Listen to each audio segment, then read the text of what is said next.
Hey, so I recently got a message from Euan. He's going to the Scottish Open, the Scottish Nationals, which is taking place this fall. And he sent me two lists that he would like me to look over and sort of get a feel for what is good and what works. Now, the Scottish Nationals, the pack for that is very open, very competitive. It's it among other things, it allows double free units for the Brits. So what we would expect to see, I guess, would be that people who bring Brits seriously consider taking the Indian national special rules with the manpower of the Empire, because that gives you approximately 200 points for free, because you get the 100 points worth artillery observer and then 100 points worth of infantry. And that is a lot of extra points for your army list, right? So unless you have a very specific reason not to take it, I would suggest that many people at least consider it. This can be feel overpowering for some players if they're not playing Brits, especially. So, we're going to go and see what Ewan is thinking about, and then have a little bit of a discussion about his lists and which one we maybe like more than the other. So, this is the first list. He's bringing a British tank platoon. Lovely. 13 order dice, good order dice count for tank platoon. A Crusader, AA, we're seeing these more and more as an alternative to a Steward. With the twin light autocannons, they are really, really good. And they're pretty cheap as well. They're right around the Steward mark. And this gets the command vehicle special rule, making it a little bit more expensive, but you need a command vehicle. Then the Darker Stewards, 1, 2, a PPA Flamer. So, like, I've heard good things, by the way, about this combination of having a Crusader and two Stewards. The Crusader is pretty likely to hit with 4 shots of its autocannons, and the Stewards are really good at anti-infantry duty. So it's a good combination where they sort of can take care of each other. And the PPA Flamer is, of course, a flamethrower mounted in a Jeep, um, which means that it's sort of a one dice version of the of buying a flamer team and a Jeep. Um, and as such, it's a little bit cheaper, I think. A flamer team is 50 points. A Jeep, could you get that? You can get a Jeep for 17 points. So no, it's actually a little bit more expensive. And okay, but it's got Recce, which means that it's more survivable, right? It is an infantry flamethrower, so and because of the way it's set up, the threat range of this Jeep is not as big as a flamer team in a Jeep, right? Because you can move 12 and then shoot 6, so the threat range for this Jeep is 18 inches, whereas a flamer Jeep combo means that you get 12 inches of move from the Jeep, and then 6 inches move for the infantry inside the Jeep, and then 6 inches more. So that's 24 inches, right? But two of these really good combination with the Darker Stewards and the Crusader. The Crusader, of course, is there to take care of other stewards and light tanks and veterans. The stewards are there to take care of infantry, and the PPA flamers are there to take care of anything that can't be killed by what we just saw. Or you could even throw them up, you could drive them up behind the stewards and then throw them up at something that you've just had go down because of the steward shooting at it. So in that way, it's a really good combo. Gurkha Paris, two of these. He's running his Gurkhas in 7-man units here, which is a good way to run them, and not one that I do myself, but it is a good way to run them, and I think it's more or less the optimized way of doing this.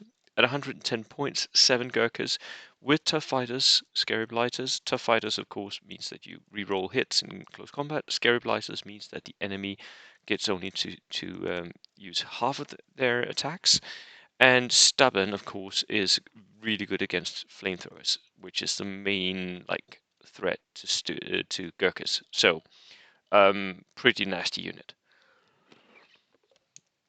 With 5 submachine guns in each of these Gurkha units, they are also very, very deadly in close range firefights. So really, really dangerous infantry here. Vengeance. I don't think you can take both Vengeance and Indians. So Euan, this seems to be not a thing. You need to pick the Indian National Special Rule in order for you to take manpower of the Empire. Artillery Observer with an extra man. Sniper team, regular. Liked. Like it. Like it. 25 pounder, always good to see. A 3-ton truck with the extra chassis, so it can take 29 men. That's quite a lot of infantry you can stick into this truck, which you're going to need to do because everything needs to be mounted in some sort of transport because it's a tank platoon. And a jeep. I think this might actually be light on transports. Let's just check it out. 7 plus 7, that's 14. Plus 10, that's 24. 26. 28. Nope, nope, it's good. 28, and then a jeep for the light artillery piece. Yeah.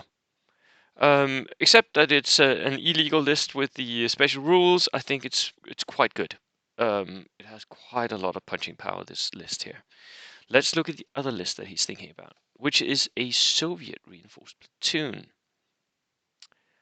13 order dice, 1,000 points. Whoa. First senior lieutenant, inexperienced. Would I do that? I think it's too many points to throw at a lieutenant. You're going to need to have him do some sort of snap 2 or need his extra bonus for morale for something, and I don't know what you would need it for. Assault engineers, of course, yeah. These guys are just so good, deadly, and in body armor as well. It's just a 5-man unit, but they've got flamethrowers, they've got Panzerfaust, they've got all the trimmings. Very hard to kill, very, very, very hard. The second unit doesn't have the body armor, which I think is a pity. If you're going to run body armored engineers, I think you should run 2 of them. Scout squad, good for that early pressure on the enemy. Free rifle squad, sniper team, dog mines, regular dog mines. You know what? I would rather take them inexperienced and get 1 more. Just because more dogs, more boom, right? They're not going to be very survivable anyway. 2-man regulars, they're not going to survive much. So I think getting a 3rd one would actually be beneficial here. It would also mean that you boost your order dice count up to 14. Sys 3, nice. BA-20, always a good threat, isn't it? Wheeled vehicle, Recce, 7+, turret-mounted flamethrower.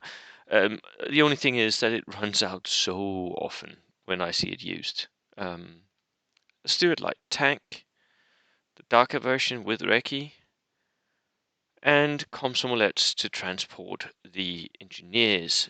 Right. Of these 2 lists, I think that the tank platoon is the better one. You guys can all let us know in the comments which one you think is the better one. But for me, I think the tank platoon has more punch. It has a lot more ranged punch as well, like a Daka punch. Although this is no slouch in that regard either. I mean, you do have the Cis gun, and for anti-tank, this is clearly better. But for me, I think my money is on the British one just because so many free points and so much goodness in there. And there is a thing where I think that tank platoons may be slightly better than other platoons. So if you're going to win, Ewan, and I assume you are since you've written to me, because that's what this channel is all about, right? I think you should go with the British tank platoon. But this other, the Soviet platoon, is definitely not bad. I am not sure what you would want to use your lieutenant for. So, Ewan, if you're watching this, could you please let us know in the comments what is the plan for that lieutenant? Because you're not going to double snap to the engineers, because they're in transports, so you can't. So, yeah, right. That was it from me today. I look forward to seeing you again, and cheers.